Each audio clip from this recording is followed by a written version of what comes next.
Hello, I'm Olivia, and this is Kartik. Welcome to this week's episode of Kohanim's Countrymen. In this episode, we will explore the ideas of regionalism and how it connects to Mark Twain's The Adventures of Huckleberry Finn.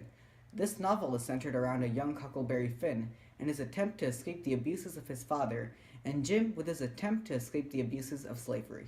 From the get-go, Huck was faced with a decision.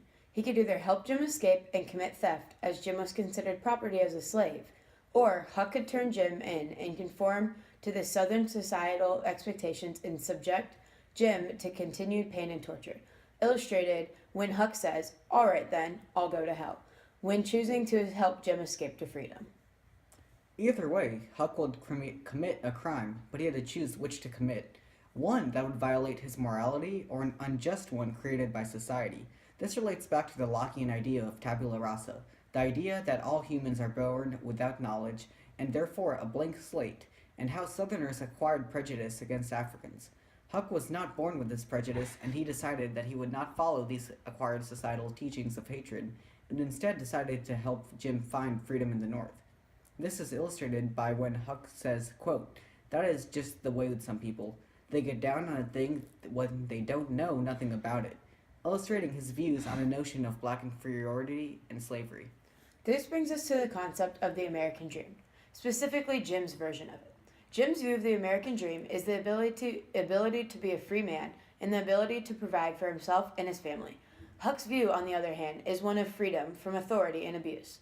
This altered view of the American dream is once again due to the differing experiences of Jim, a black slave, and Huck, a white Southern child. Very interesting. Twain's commentary on the American dream highlighted the irony of the concept of the American dream, especially through the inequality between opportunities available to slaves and free men, and how in America all men were created equal, but some more equal than others. Just because Jim was a slave, he was denied opportunities to live up to his potential, thus denying him of the American dream, supposedly available to all who live in America.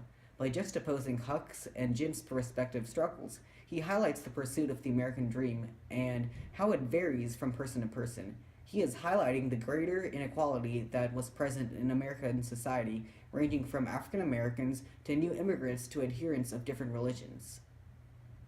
Twain also presents a satirical view of the 1860s America through the use of the N-word to illustrate the racial divisions present in society. Throughout the novel, Huck continuously helps Jim find freedom while still calling him the decisive and racist N-word. This contrasts satirically criticized Southern culture in the antebellum era. In conclusion, through the adventures of Huckleberry Finn, Mark Twain executes the ideas of regionalism and the Lockean philosophy of tabula rasa in order to portray his views of the American dream. Twain accomplishes this by using satire and irony throughout the novel. That's all we have time for on this week's episode of Kohanim's Countrymen. Thanks for tuning in. Until next week, this is Olivia. This is Big K.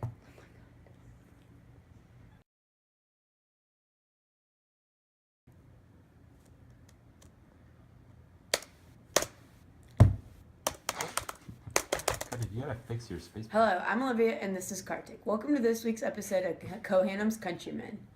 In this episode, we will explore the ideas of regionalism and go. I can't say it now. In this episode, we will explore. Olivia. A mí no me gusta este episode.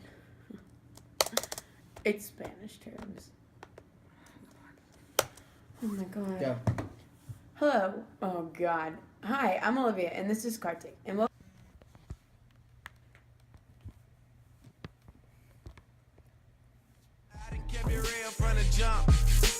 Living at my mama's house, we'd argue every month. I was trying to get it on my own.